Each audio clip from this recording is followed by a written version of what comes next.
My parents gave me a crumbling cabin in the woods, while my brother inherited a $1.5 million penthouse. Can you imagine losing everything? Your inheritance, your fiancé, even your self-worth, all in one brutal week, thanks to the people who were supposed to be your family? Because that's exactly what happened to me, Alex, and for a long time, I thought I'd lost for good. But sometimes, when you're pushed to the absolute edge, you find a fight you never knew you had. Until last month, I genuinely believed my life was on track.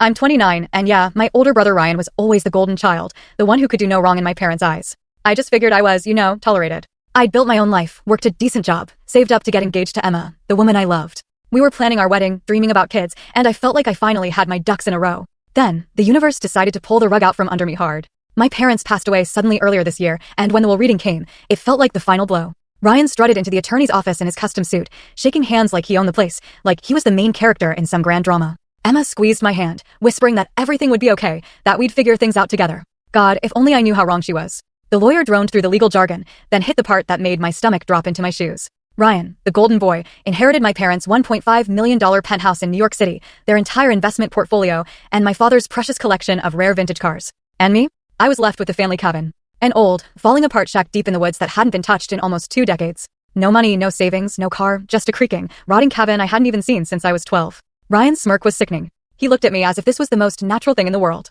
Makes sense, he said casually. I'll actually put what they gave me to good use. Alex doesn't even like the city. I just sat there, frozen, humiliated, my ears ringing with the injustice of it all.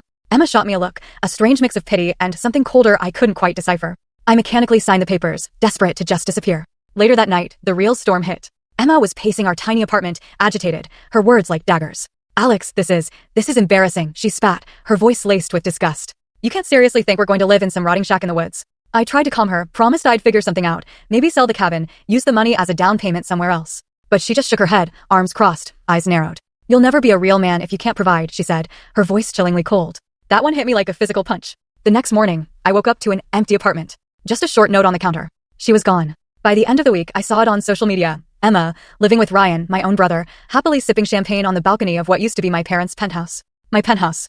I didn't yell. I didn't call. I just grabbed my keys, packed a few bags, and drove. Straight to that damn cabin. The place was even worse than I remembered. Broken windows, moss on the roof, the front porch sagging under its own weight. But as I stood there, looking at what was supposed to be my inheritance, something inside me dawned. T missed the twist. Watch the full story. Link is attached below.